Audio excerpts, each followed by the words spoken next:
Hello everyone, it's Gabrielle and Kenny with Oxmoor Auto Group. We're over here at Dare to Care with our friend Chef Teresa.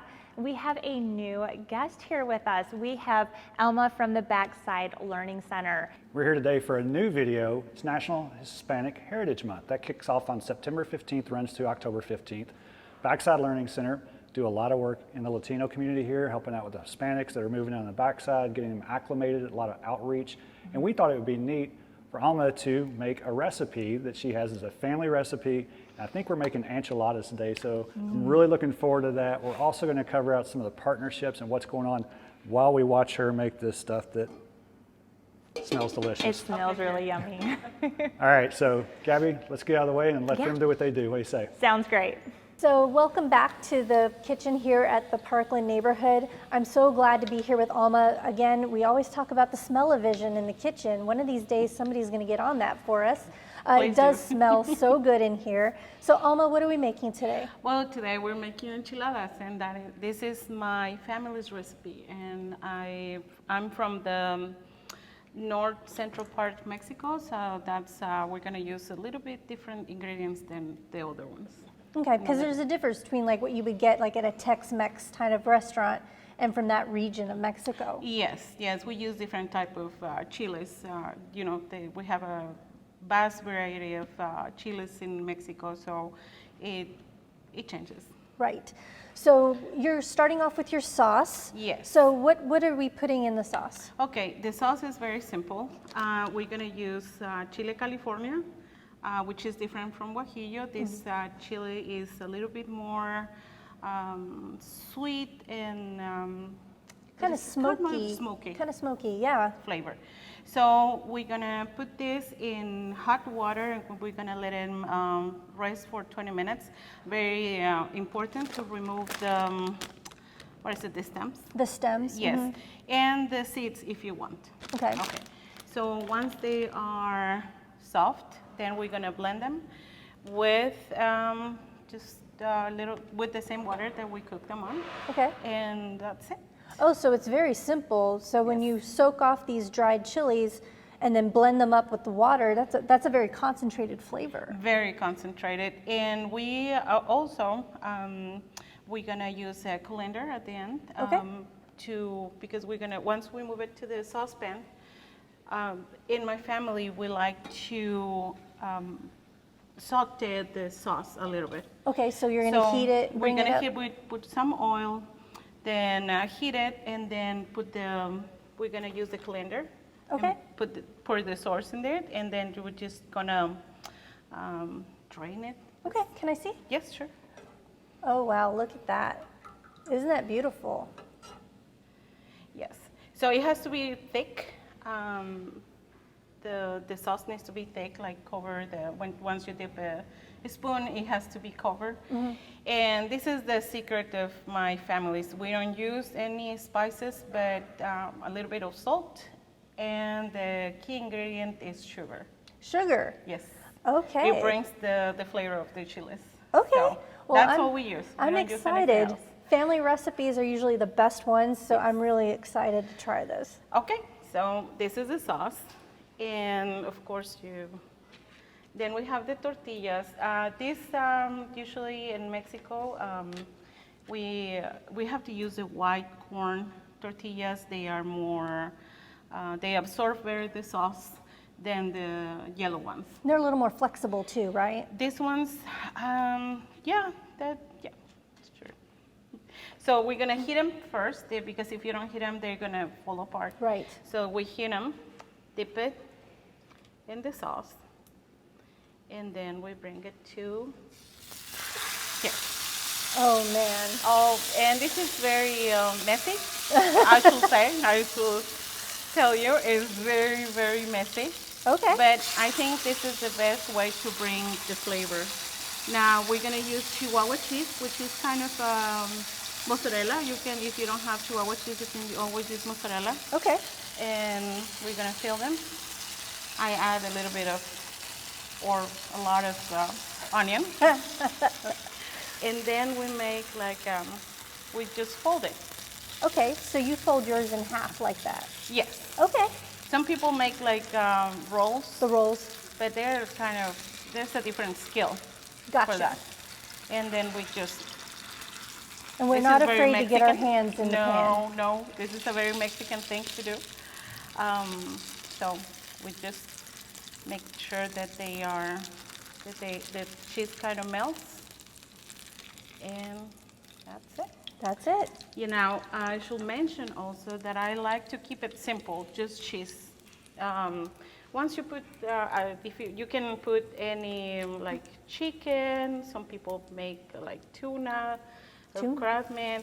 I like to keep it simple. You like to keep it simple? Yeah. Okay. Now, what is it that you'd like me to do to help? How about you start with your guacamole? Sure. So, And I like the guacamole green. Green. To keep it green. okay. Yeah. So tell me a little bit about your role at Backside Learning Center. Okay, so currently I am the programs assistant for the adult education. And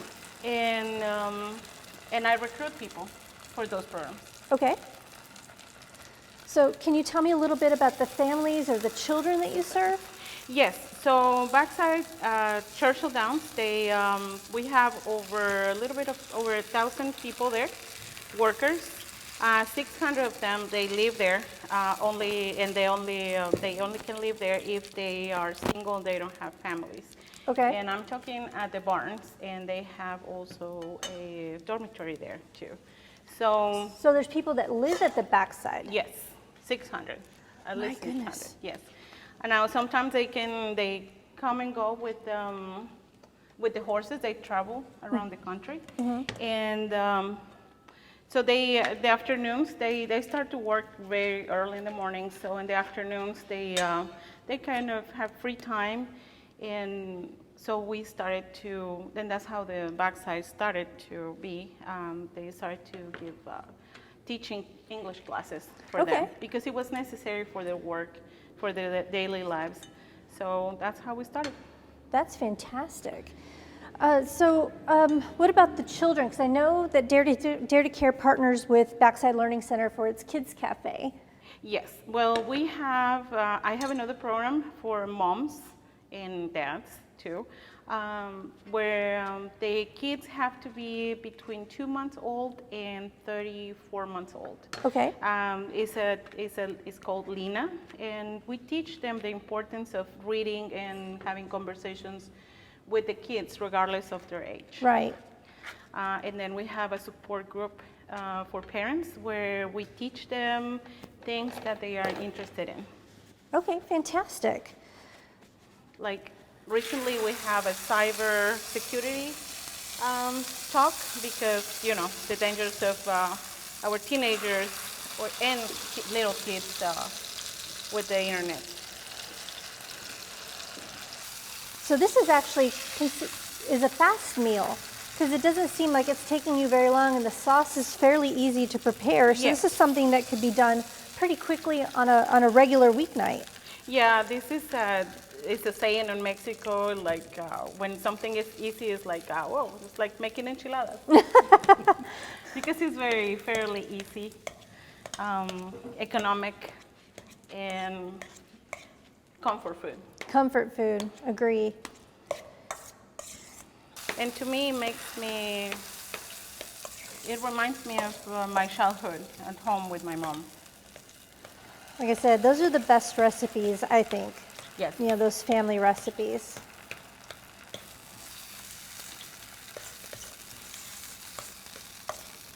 Okay. Alrighty. And how many of these chiles do you want me to put in there? As many as you want. It's a spicy, it's up to you how spicy you want it. If you want it really spicy, you can leave the seeds. If you don't want them that spicy, you can just remove the seeds. Because that's where the heat is. And like I said, I like to keep it green because I think guacamole should be green.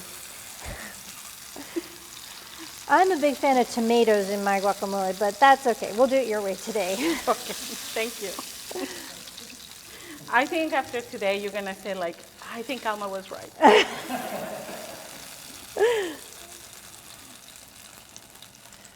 I will tell you though, I'm a wimp when it comes to heat, so I'm gonna try to take out as much of this rib out of the jalapeno as I can.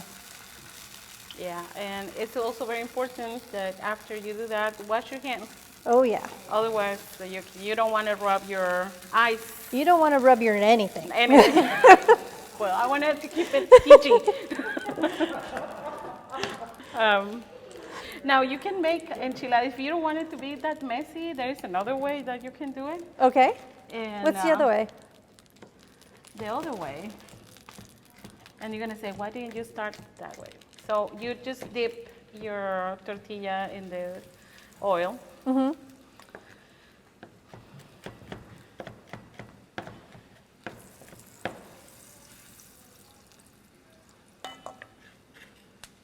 And can you pass me another plate?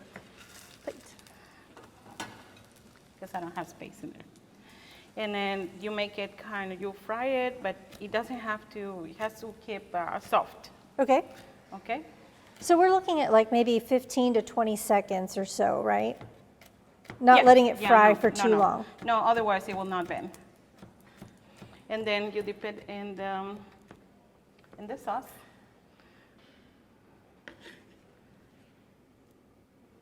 And then to your plate. Ah. So, see? But to me, it just, I don't know. It's just, it tastes better when you fry the chile. It makes, you know, it kind of brings another flavor to the Right, and it does. to It the does. sauce and the plate. So this is two different ways. And we're gonna put it here. Okay.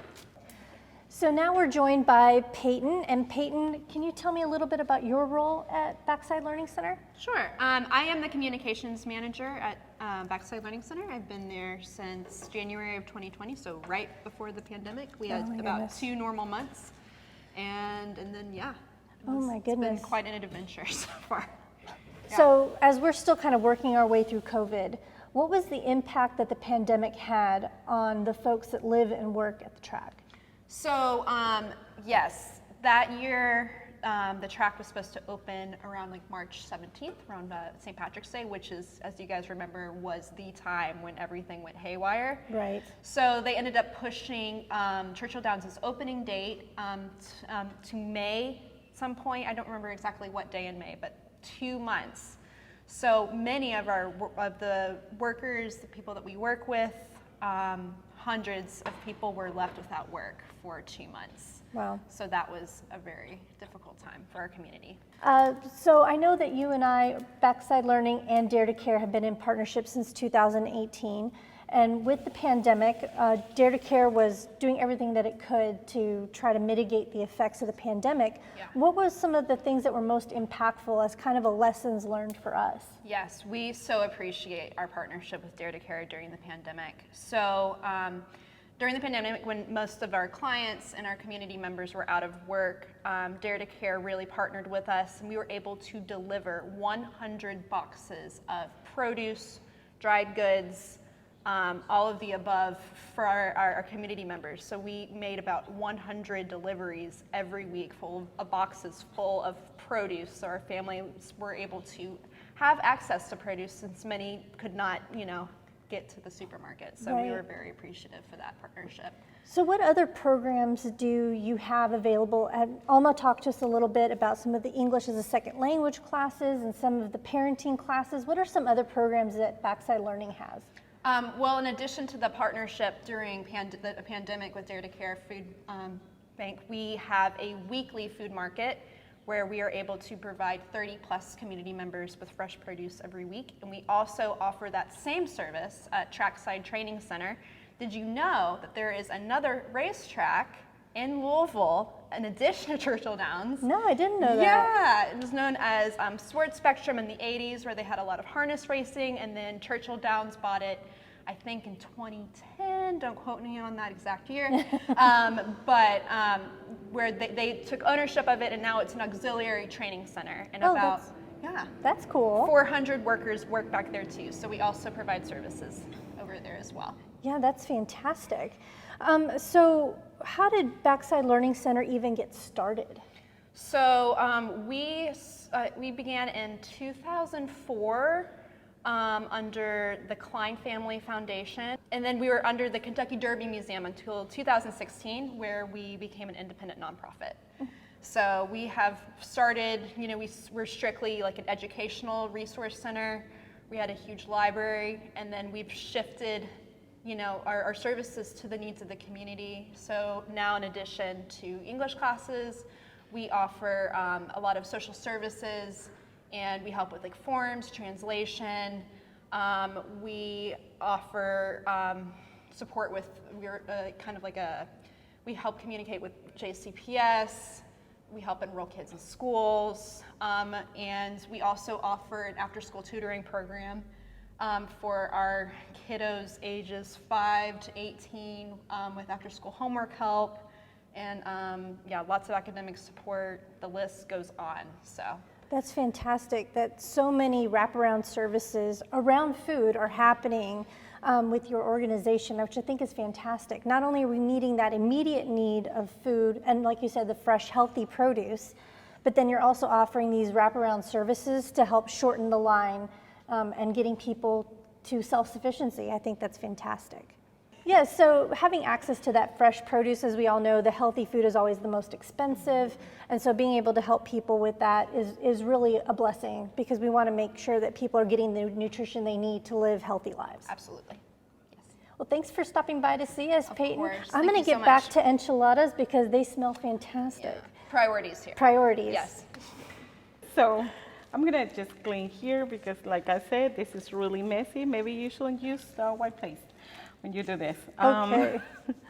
But now that we have the final product, Yes. I like to put a little bit more sauce on it, cheese. Hopefully you do it while they are hot so they can melt a little bit, Right. and a little bit more onion because I'm not married.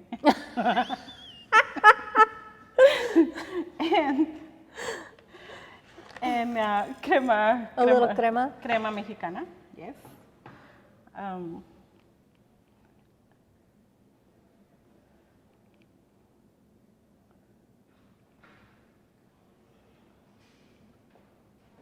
That looks so good.